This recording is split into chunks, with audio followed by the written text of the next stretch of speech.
purpose of ameliorating soil desiccation, we've been looking at 3 different compounds, which are perlite, vermiculite, and potassium acrylate. Potassium acrylate is a polymer, so it forms a lattice within which water molecules can be trapped. It has shown in the lab to reduce water evaporation by 45%. So it's something we've been looking at, except that we found that because it's a polymer, if you apply it to soil and you leave it at the top layer, it can potentially cause slippage, because it's like a gel-like material, and it has to be incorporated into soil very thoroughly. Otherwise, you again generate a situation where things are going to be slipping out of place. So it allows for displacement. Perlite, again in the lab, has shown to reduce water evaporation by 37%. It is naturally occurring. It's a byproduct of volcanic glass, and obviously it's cheap and relatively accessible because we have a lot of volcanic sites throughout the world. The only caveat with employing this particular compound is that it's glass based.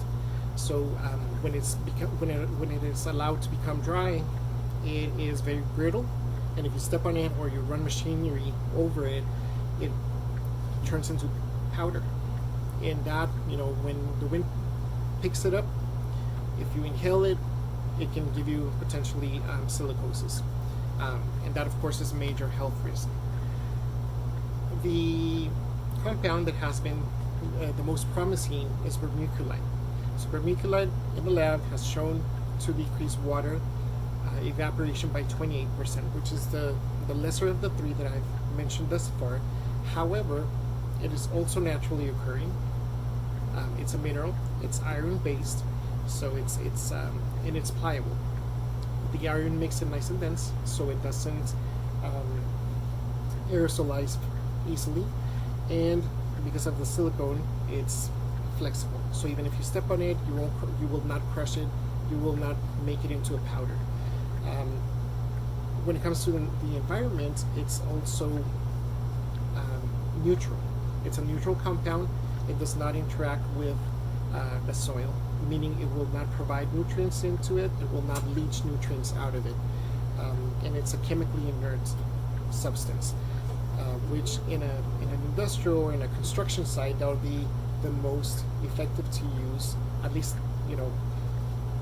from the research that we've gathered now, that's looking very promising, because it will not interact with iron or steel, and that's why my lab is going in that direction.